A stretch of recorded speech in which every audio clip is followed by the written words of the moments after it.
I used to get, my life was so simple. My life was so simple. I had a beautiful, simple life. It was going, I built an unbelievable company.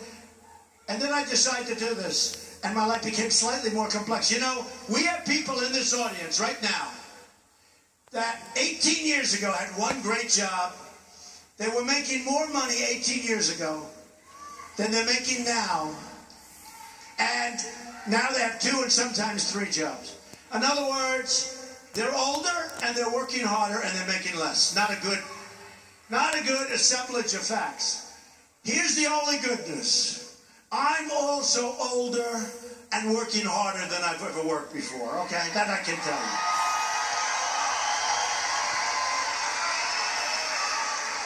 Including being in this wonderful arena at 114 degrees temperature. Which is great, because you go home and you lose weight. I mean, why you can't be? You go home, you say, I feel great, I lost a lot of weight. By the way, let Hillary Clinton stand up here for an hour and talk the way I talk, and let's see how long she lasts, folks.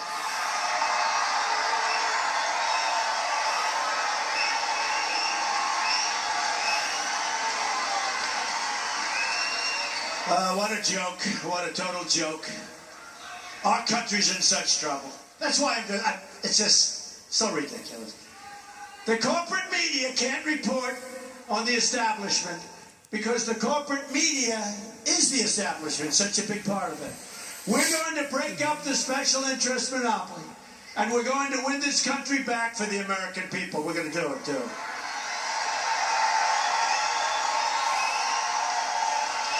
The emails also reveal that Hillary Clinton believes in global governments, unlimited immigration, unlimited, much more than Obama.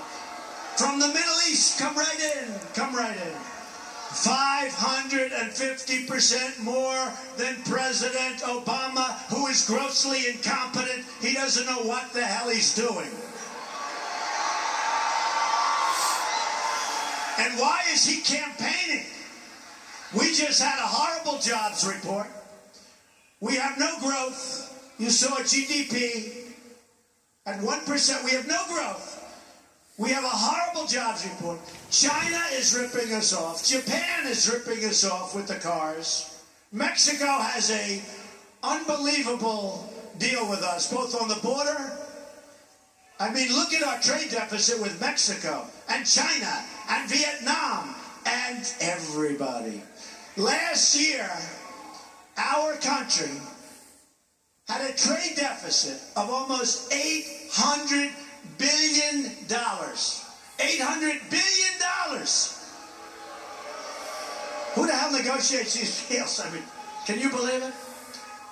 So I say, why the hell is Obama allowed to campaign for Hillary Clinton? He's always campaigning.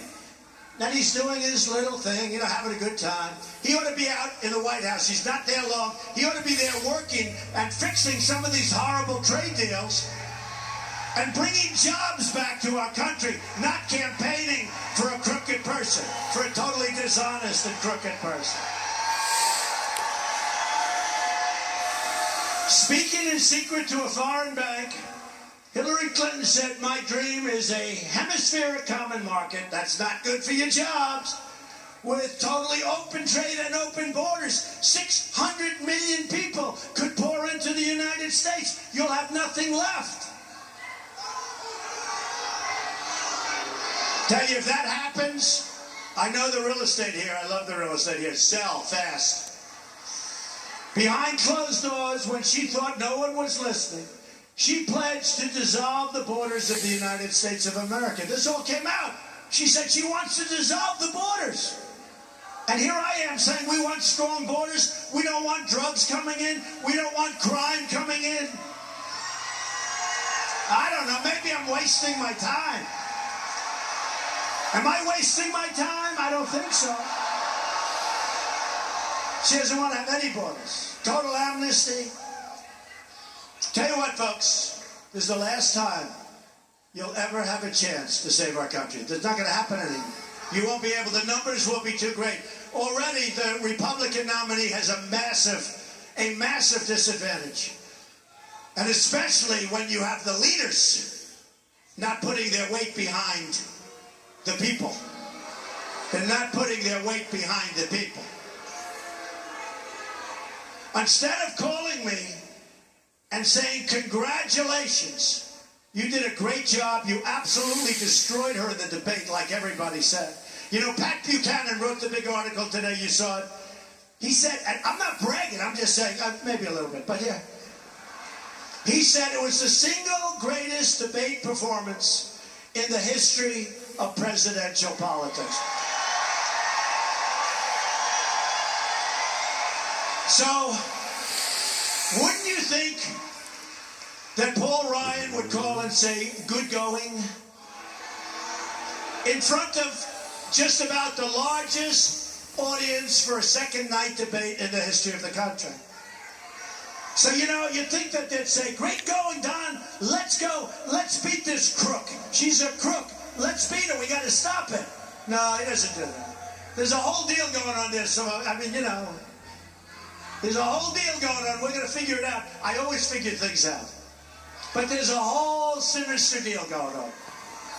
Crooked Hillary wants to end forever the American independence that our founders gave us. Our great founders are spinning in their graves. Our founders are spinning in their graves.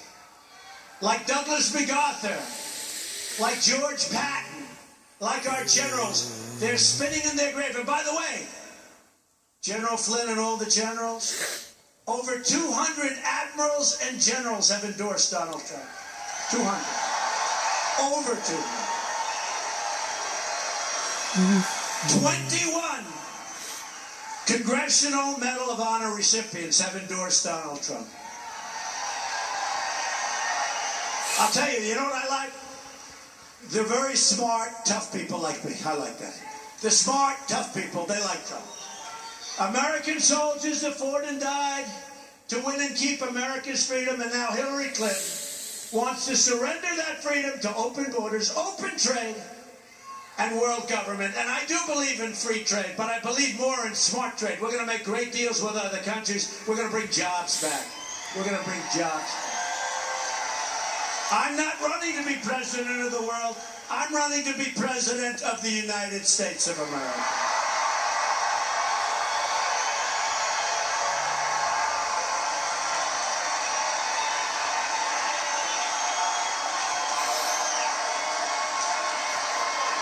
I wish those cameras would turn so sometime our friends back in New York and back in Pennsylvania and back in Ohio and all these different states, they could see the crowds. But they do hear it.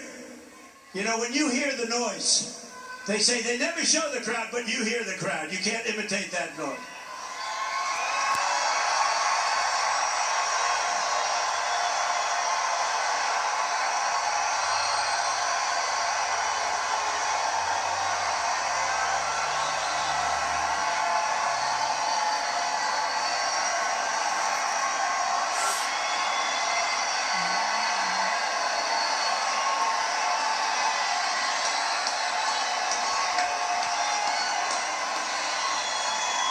We will never surrender the freedom and sovereignty of the United States. It's going to be America first, America first, America first.